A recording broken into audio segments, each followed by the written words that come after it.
بسم اللہ الرحمن الرحیم۔ السلام علیکم ہسٹری ٹیلر کے معزز سامعین، میں ہوں عدیل احمد اور آپ دیکھ رہے ہیں ہمارا یوٹیوب چینل۔ معزز سامعین، سلطان صلاح الدین ایوبی سلسلے کی قسط نمبر 8 میں خوش آمدید۔ جیسا کہ ہم اپنی پچھلی ایپیسوڈ میں بتا رہے تھے کہ سلطان عماد الدین زنگی نے نجم الدین ایوب یعنی کہ صلاح الدین ایوبی کے والد کو اپنا سفیر بنا کر عیسائی حکمران جوسلن ثانی کی طرف بھیجا تھا۔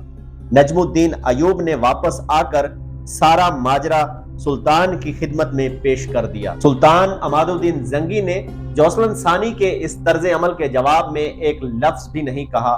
وہ گہری سوچ میں ڈوبا ہوا تھا اور اس کے ہونٹوں پر ہلکی سی مسکراہٹ نمایاں تھی۔ معزز سامعین، دوسرے دن سلطان عماد الدین زنگی نے نماز فجر میں اپنے لشکر کی امامت کی۔ پھر طویل دعا مانگنے کے بعد اس نے اپنے سپاہیوں کو قلعے کی فصیل کے مختلف حصوں پر حملہ آور ہونے کا حکم دیا۔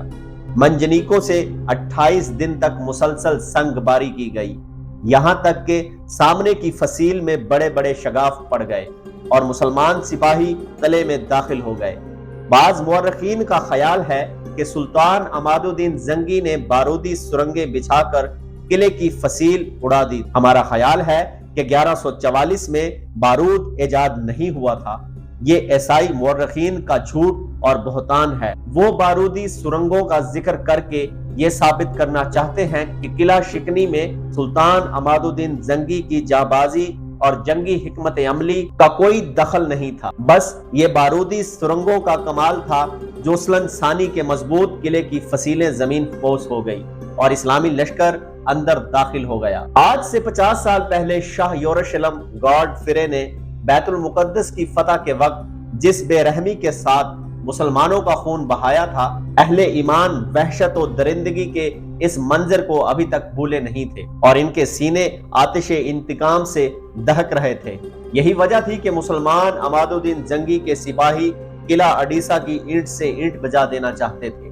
اسی جذبے کے تحت مسلمانوں کا حملہ اس قدر شدید تھا کہ عیسائی سپاہیوں کی صفیں درہم برہم ہو کر رہ گئی۔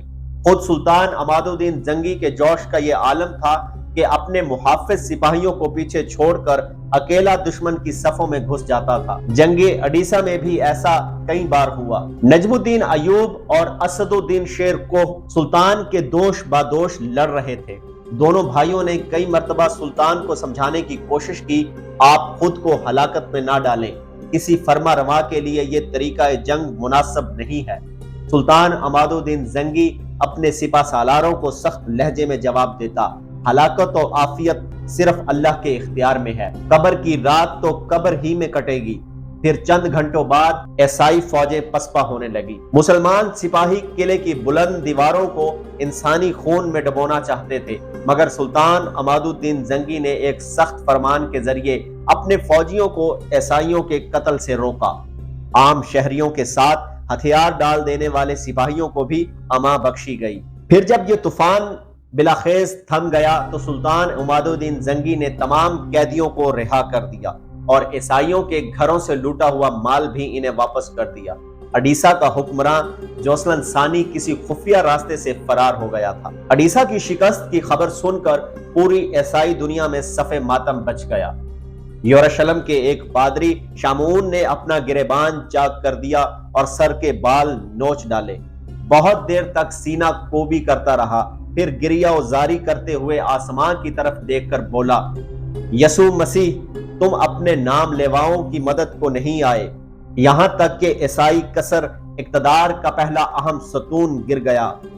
میں نہیں جانتا کہ اب مسلمانوں کے قدم کہاں رکیں گے۔ اے مقدس باپ، تو ہی انہیں روک کہ ہم بہت عاجز و ناتواں ہیں۔ ایک ہی شکست نے صلیبیوں کے ہوش و حواس اڑا دیے تھے، دوسری طرف مسلمانوں کی مسرت کا یہ عالم تھا کہ عربی کے بڑے بڑے شاعروں نے سلطان عماد الدین زنگی کی شان میں طویل قصیدے لکھے تھے۔ علماء اور مشائخ نے سلطان کو محافظ اسلام اور مجاہد کبیر کے القاب سے یاد کیا۔ اس کے ساتھ ہی خلیفہ بغداد کا فرمان جاری ہوا کہ عماد الدین زنگی کے نام خطبات میں شامل کیا جائے۔ اڈیسہ کی فتح کے بعد سلطان عماد الدین زنگی نصرت و فتح کا پرچم اڑاتا ہوا دریائے فرات کے مشرقی علاقے کی طرف بڑھا اور کئی شہر فتح کر ڈالے۔